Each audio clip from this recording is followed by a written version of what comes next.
Байганю in the public bathroom. Байганю в банята. Чакайте, аз ще ви разкажа моята среща с Байганю, обади си Стойчо. Хайде разказвай, извикахме в синца, защото знаем, че Стойчо умее да разказва такви си комедии. И така, беше във Виена.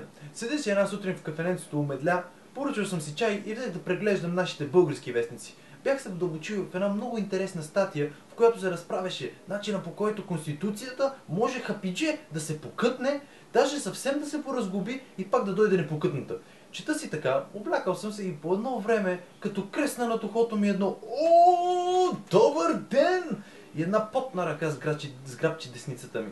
Дигам си очите, един широкоплешнест, черноок, чернокос и даже чернокож господин, с засукани мустаки, с скулисто лице, с бръсната поникнала брада, облечен в какво мислите? В редингот, закопчан под жилетката му 2-3 пръста червен пояс с бяла, по-нашенски бяла риза, без вратовръзка, с черно, накривено кълпаче, с бутуши и един врачански бастун под мишница.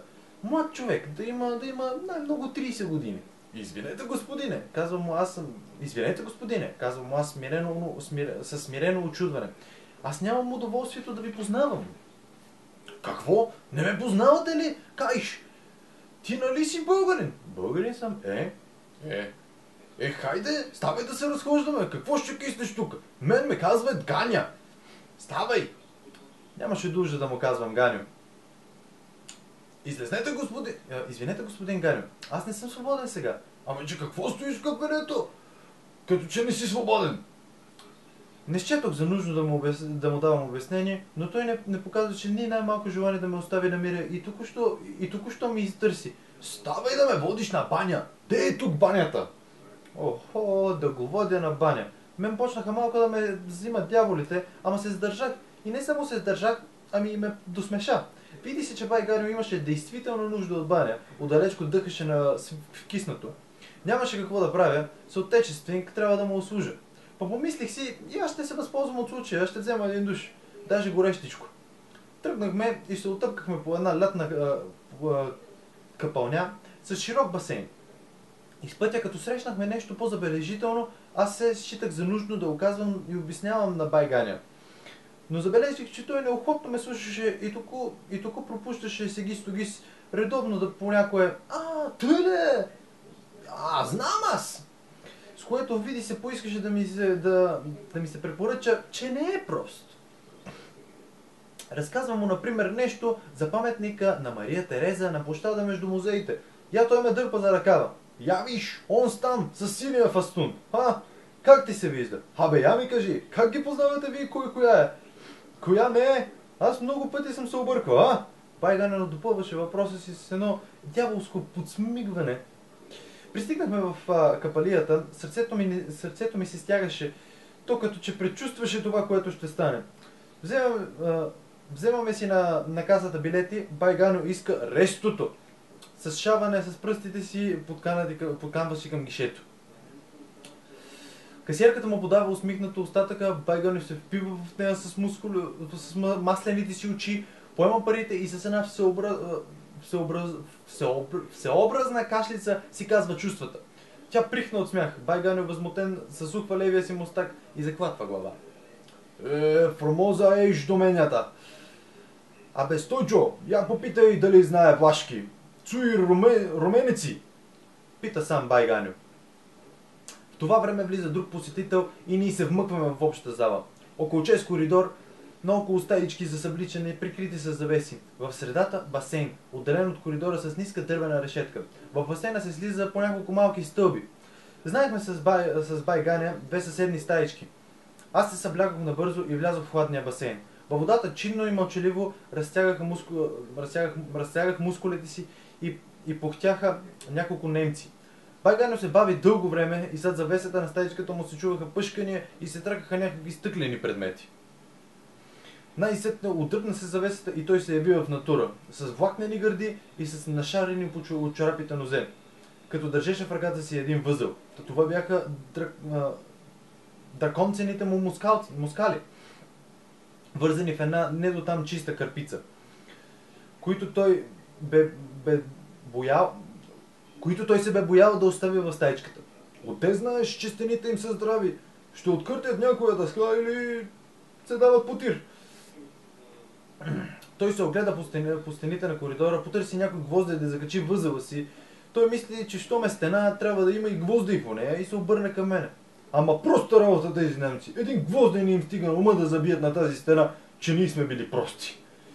Като се убеди окончателно в простотата на немците, Байгано сложи нерешително кърпите с москалците пред входа на стаичката си, за да са му пред очите, додето се изкъпя. Ти я чуй, момче, обърна се той пак към мене. Ти хем се къпи, хем поглеждай към москалците, пак гледай и мене какво нещо ще изкалъпя.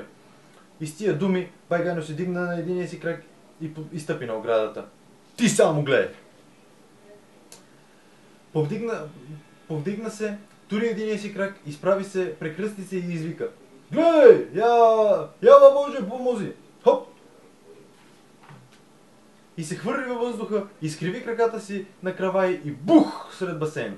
Снопове вода бризнаха нагоре и се посипаха по главите на вцепенените от очудване немци. Вълнисти кръгове отскочиха от центъра към краищата, прелетяха над басейна, хвърляха пак назад и когато водата подир няколко секунди се оттаи и избистри, всякой от нахождащите се в банята можеше да види уморителните жестикулации на Байгане под водата. Той се повдигна нагоре, спусна си нозете, стъпи на дъното, изправи се и с затворени очи и запушени уши и се отърси от водата. Пуф! И пръста вода през увисналите си мустаци. Пуф! И изседи вода от косата си и лицето си. Отвори си очите, погледна и се засмя. Какво ще речеш? Аз не успях нищо да река, защото той пусна хоризонтално над водата и почти започна с ръце да пляска повърхността. Почна да плава по геджемийски. Пляс с ръка още две текмета. Целият басейн закипя. Като че бяхме под някой водопад. Вълни пляскаха към краищата, вериги от капки бръзнаха. Целият басейн закипя, като че бяхме под някой водопад. Пълни запляскаха към краищата, вериги от капки забръсняха чак до насрещните стени. Той се казва по-геджемийски, извика през вълните тържествуващия Байганю. Чекай сега да ти покажем вампор, на което викат. И като се обърна по гърба си, той започна да нанася такива немилостни удари с нозете си по повърхността на разпенената вода, защото бръзги летяха чак до тавана. Той изхвърля бързо ръце, за да изобрази колелото над парахода. Тупа-лупа, фю! И Байганю засвири с уста. Немците оканемяха по местата си. Те по всяка вероятност приеха моя другар за някакъв новодушъл, не постъпил още в удницата човек и аз забележих по лицата им, че не толкова негодуване, колкото съжаление.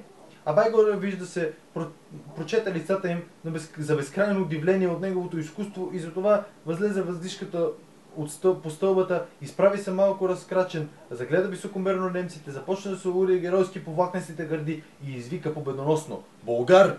Болгар! И още по-силно се удари в гърдите. Горделивият тон, с който изрече тези рекомендания, говореше много. Този тон казваше: ето го, видите ли го българина? Този е той, този е такъв. Вие сте го чували, само славяшкия герой, балканския гений. Ето го сега, сред вас, цял целеничък, от глава до пети в натура. Видите ли какви чудеса е той в състояние да направи? И само това ли е? На какви работи още е способен? Прости били българите, гиди чифути с чифути. Абе, я попитай, имат ли сапун, казва Байганю, след като проистина малко патриотическия му възторг. Я виж, нозете ми сега на какво са заприличали. И наистина, нозете му не представляваха най-подходящия модел на Аполона. Шарките на чорапите му бяха се отпечатали на кожата и без това нечиста и обрасва. Впрочем, с нечистотата не можем да се зачуди българите. Не можеш накара и най-разпалената фантазия да си представи нещо по-нечисто от той, което може да ти представи самата действителност. С тези думи свърши разказа на Стоичко. George, these are 10 minutes of me reading Байганю into the public bathroom. I really hope that I'm gonna see you tomorrow, because tomorrow is Monday and I really hope that you're gonna make a video. So for now, have a good night and I gotta get back to studying. Bye! Do you have actually a favorite chapter from that book? Because I know you read it. Good night, Joe.